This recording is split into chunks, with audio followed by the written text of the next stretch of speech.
Grand Theft Auto 4, a story about survival, betrayal, and the illusion of the shattered American dream. At the time of its release, this was just the fourth modern game IGN had ever given a score of 10 out of 10, and it's very easy to see why. The graphics were groundbreaking, the story was heart-wrenching, the game mechanics were just shy of revolutionary. We got to participate in the highs and lows, crime and punishment, and the very real and ever-present threat of having to spend quality time with annoying family members. Niko, it's Roman. Let's go bowling. In short, this wasn't just a game you played. You lived in it. You committed crimes, navigated moral gray areas, dated women, ran from the cops, and developed real attachment to characters in the world around you. But underneath all the surface level polish, and there's a lot of polish, there's something else here. A quiet sickness. A rot. Despite participating in one of the most incredibly environmentally detailed and content-rich game worlds that was possible with the technology at the time, the player finishes the game feeling empty. And that's by design. Because at its core, GTA 4 isn't just a fun little game that invites the player to live out power fantasies and watch TV in the game they're playing on their TV. It's a dire warning. Not of death, not of betrayal. It's a warning about what happens when a man forgets he has a soul. And the worst part, by the end of the game, you're not just witnessing the consequences of that, you're authoring it. Let's talk about the city, because every story is only as good as the world it's built in. Liberty City is the perfect foundation for this story, not because it's beautiful, but because it lies. Liberty City promises riches, dreams coming true, and the pursuit of ultimate freedom. It's a city that promises you can have it all. However, it delivers something very different. Beneath the glitz and the neon, we see a city plagued by violence, gang disputes, corrupt politicians, and police officials. Meeting some of Liberty's denizens, both in the main story and in stranger missions, showcases a profound sickness throughout the citizens. Drug addiction, prostitution, gang violence, men killing men over trivial reasons. I took out Luca's crew, and I got your diamonds. What do you mean you took him out? I just wanted you to get the ice back. I didn't say nothing to you about killing those boys. Whatever, they're dead. This is all too common throughout the city. Everyone you meet, for all their posturing, is just trying to claw their way through the chaos. While the city promises wealth and glory, it delivers despair and self-destruction. In this way, it becomes not just a lie, but something far older and more dangerous. Liberty City becomes a modern Babylon. In the Old Testament, Babylon as an empire is the tool of judgment, punishing the sins of the Israelites through enslavement and persecution. Liberty City does the same, only instead of physically putting people's wrists in shackles, it puts their souls in chains. It doesn't imprison you, it seduces you. It doesn't whip you, it tempts you into destroying yourself. Here, everyone is chasing money, but nobody's getting better. The city becomes a setting where money is pursued simply for the sake of having it. The game showcases that those without money suffer, but those who have it, they're just as hollow. And it's in this world that we find ourselves trying to survive, as Niko Bellic, a mysterious man with a blood-soaked past. Niko is an ex-Yugoslav soldier hardened by war, marked by trauma, and trying to escape his past, he steps off the boat, leaving his old life behind, chasing something between freedom and escape. And he's immediately thrust headfirst into trying to survive in the chaos with his cousin Roman, his only family on the continent and one consistent emotional anchor through the story. We learn very quickly that Niko is honest, loyal, intelligent, emotionally complex, competent, and dangerous. And yet, none of this is enough. Despite everything he brings to the table, his strengths are not enough to keep him from falling to the very system he tried to escape. Why? For all the trauma and wounds that Niko slowly reveals to people in the player, there is one very unlikely but key moment that showcases the very state of his soul. It's a quiet moment where he confesses what he actually believes. Early in the game, Niko starts a mission for Mikhail Faustin, one of the heads of the local Russian mob. He enters Faustin's house and is greeted by his wife, who invites him to sit down for tea. And while Roman acts as something as a confessor, helping Niko open up about his past, Faustin's wife does something far more important. She gets him to open up about his soul. The most shocking part is that it happens within a minute of meeting her. After you walk into a village, and you see 50 children, all sitting neatly in a row against the church wall, each with their throats cut and their hands chopped off, you realize that the creature that could do this doesn't have a soul. God is very complicated. You mustn't give up hope. Well, I don't know about that. This is a horrific glimpse into what shaped Niko's soul. He didn't kill the children, but witnessing the aftermath of this act is enough to make him think that man cannot have a soul. Because what creature with a soul could do this? He rejects the idea of the soul, and in so, rejects God. And this is the real tragedy of Niko's past. It's not what he saw, he had no part in that, but it's what it made him believe. Faustin's wife immediately responds with, God is very complicated. You mustn't give up hope. It sounds like a trivial platitude, a cheap throwaway line, a petty comfort that does nothing to help. And yet, though Mikhail's wife might not have been able to elaborate on that sentence, the intuition is one of the central themes behind Christianity. Even in unimaginable horror, even while the world burns, God is still at work. The story of Christianity isn't that suffering never happens. It's that suffering doesn't get the final word. And Niko's response? Well, I don't know about that. Faustin's wife opens the door, and Niko turns away. While the game has many moments which offer glimpses into Niko's psyche, the next pivotal moment, the one that defines his whole spiritual arc, comes with the arrival of Darko Brevic. We've heard about him in whispers from the beginning. I'm looking for someone. Niko's whole life story has been about exacting vengeance on the man who betrayed his unit and destroyed his innocence. The whole game builds up to this, and it could have ended here. But the true tragedy of Niko's story doesn't come at the end of the game. It comes at this moment. Darko is delivered to Niko, tied up, at his mercy. Nobody knows he exists here. Niko is in full control. And yet the one thing he doesn't offer is mercy. But hold on, you're thinking. The player has the choice to spare Darko. He absolutely can offer mercy. And while you are technically correct, that's what makes this moment so spiritually devastating. This is where the true tragedy of Niko's story comes. Neither option is forgiveness. Both men grew up in the same war. Both men have killed people for money. Both men have lost friends and family due to the senseless conflict. Both men were trying to survive in an insane world. You killed my friends for $1,000. How much do you charge to kill someone? And yet, Niko refuses to see how similar they are. To the point of being almost the same person, he's still focused on the injustice done to him. Thus, both options are futile and merciless. If Niko kills Darko, it's petty revenge, and nothing changes. But if Niko spares Darko, he still hasn't forgiven him. He only knows that killing him changes nothing. This isn't mercy, it's nihilism. And later conversation with Roman shows this. I'm sorry if my tone offends you, Roman. But this has been a very difficult moment for me.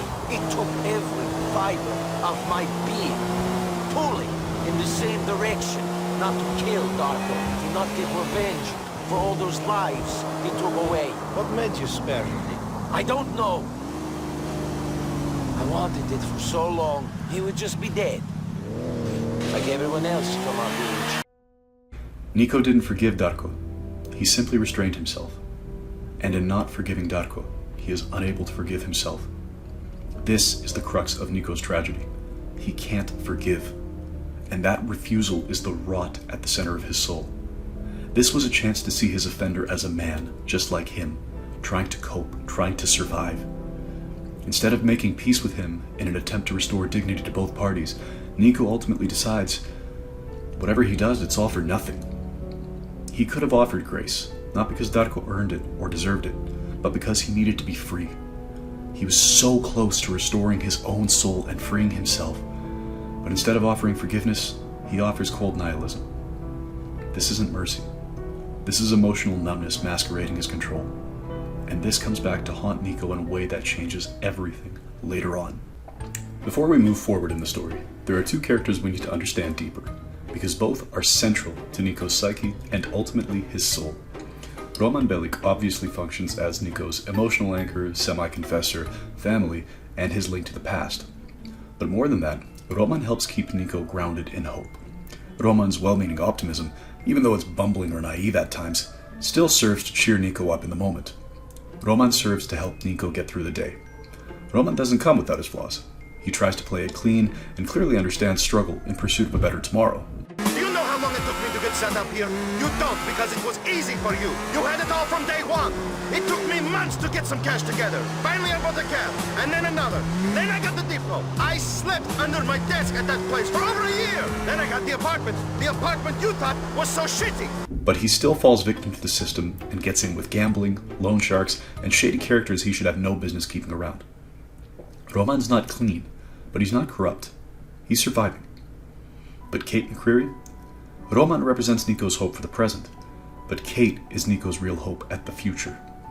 This is a woman who understands the world around her and stays pure despite it. The ultimate intentional symbol of her purity in the chaos comes from the game mentioning she's waiting for marriage on multiple occasions, even through her brother mocking her for it. And the part where she becomes symbolic of grace? She meets Niko through her brother and immediately is smitten with him. She knows he is a criminal. She's aware of what kind of company her brother Packy keeps, and yet somehow she has the discernment to see underneath all that and peer into Niko's soul. An argument could be made that she just liked how Niko looked, but how could a woman saving herself for marriage into her 30s, despite derision from her family, suddenly allow herself to fall for an obvious criminal? That's not naivety, that's grace. She doesn't fall for the criminal, she falls for what's buried beneath the criminal. She's not trying to save him, but she's one of the few people that see he's worth saving. Thus, Kate symbolically undergoes a name change to Grace, and like all grace, the tragedy is this: it's offered, but it can be lost. And with these two symbols of Niko's emotional and spiritual hope set, we now return to the final act, where all hope dies. Moving on to the finale of the story, we come to Jimmy Pecorino. A quick note here: while GTA 4 does allow the player to choose, the canon ending, as can be confirmed from an Easter egg in GTA 5, is the revenge ending, where Pecorino is the final boss, and the symbolic endpoint of Niko's journey. In this version, Kate dies, Niko chooses to take revenge on Dimitri, an earlier opponent, and in doing so sets up Pecorino as the final boss. But Pecorino doesn't matter. He's a hollow parody of Satan. He's obsessed with being accepted by the five families. He's all about being seen and validated, to the point that it becomes his actual undoing. And when he tried to threaten Niko scared him off with just a look because Pecorino just gave orders. Niko was the one to carry them out. Pecorino understands the true power dynamic between the two of them, even if he postures otherwise. So he doesn't matter. He's just there to be another body to add to the list. When Niko is about to execute Pecorino, he speaks to Pecorino in condescension and sardonic humor. Niko is fully in control of the situation and appears to be fully in control of his emotional state. But that humor, it's just a mask. The final moment in the game, which metastasizes Niko nihilism into a fully unresolved story ending and hopelessness, is shown in his conversation with Roman after he executes Pecorino. Cousin, Yeah, you did it. really? I don't know. What did I do? But we're done. Now we can start making money. Freely. I suppose so. We won, man. We won! Niko remains entirely unfazed by this state of events and remains completely despondent, realizing the ultimate futility and senselessness of his actions. This final moment is the nail in the coffin of portraying a life devoid of God at its most extreme. Niko and his family are safe. He's eliminated all his enemies. He can finally have a real chance at peace and security in his new life. And yet none of it matters. He's forgotten about God and given up faith and forgiveness, and now nothing that he does can give him happiness or satisfaction. And this is the crux of the story that GTA 4 tells. But the really beautiful and terrifying part, Niko's completely right. He hasn't done anything. The game, the way it's set up, doesn't allow redemption. It's narratively and theologically impossible to do so. And once you realize that, you don't just feel empty, you feel implicated. You, as the player, become responsible for Niko's outcome. All the little things lead up to this. All the mechanics reflect this, enforce it, and call attention to it. While some things could arguably be chalked up to mechanical limitations, others are just blatantly intentional. Everything exists to highlight the hollowness of the world and the soul without God. The money you chase is weaker than before, and players noticed. In San Andreas, money bought you businesses, property, legacy. In Liberty City, it buys you food and guns. The cell phone functions as an inversion of prayer. It's always there and always has people calling you to ask you for something or offering work, but it never allows for any real connection. The safe houses should provide rest and safety, but the only thing to do there is sleep and watch TV. Even the core narrative mechanics of choice is an illusion, and it's all because the state of Niko's soul does not allow him to see the world differently. The two most major choices the player makes are to kill or spare Darko, and then take revenge on Dmitri or work with him, leading to Kate's death or Roman's death, respectively. We already know both Darko options are futile. However, the second set of choices really points to how insidious the game mechanics are with player choice, and how the mechanics themselves punish it and force the player to dwell in futility. Given the state of Niko's soul, whatever option Niko chooses, someone he truly loves dies. An interesting side note here from a symbolic standpoint, though narratively I understand the necessity of this, is that the death of Niko's loved ones happen at Roman's wedding, as soon as everyone is just outside of the church, and there's no way out. In the canon ending, Kate dies, Niko loses hope for the future, everything is meaningless. But the deal option is even worse. If the player chooses to work with Dmitri, Kate walks away, Roman dies, and his new wife is pregnant. Niko doesn't just suffer, he passes suffering on. The cycle continues. No matter the choice, the player options are meaningless, hollow, and unsatisfying. And no matter the path, Niko loses grace, quietly or violently, literally and symbolically. And this is where everything collapses. This is why Niko's ending is wildly unsatisfying. Matthew 6:15 says, "If you do not forgive others, then your Father will not forgive you." No matter what choice Niko makes, he doesn't choose to forgive Darko. And come the end of the game, no matter what choice he makes, Niko loses Kate. It's not just that grace is gone. It's that judgment came quietly and nobody noticed. He didn't forgive, and so he wasn't forgiven. Now think about this through your own hands. When Darko was tied up in front of you, what did you do? Did you see him as just another checkpoint, another mission objective, another target that owed you pain? Could you forgive him? Were you better than Niko? Or did you walk him to that moment and leave the gun in his hands?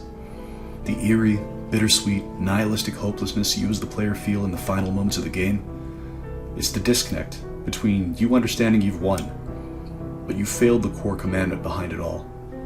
And somewhere in the background a cell phone rings and nobody answers. But the story of Christianity doesn't end in despair. It ends in a command. Fear God and keep his commandments, for this is the whole duty of man. Maybe forgiveness could have been the first step. Maybe grace wasn't taken. Maybe it was just never believed in. Maybe the real tragedy isn't that it was lost, but that it was offered. And maybe next time, you answer the call.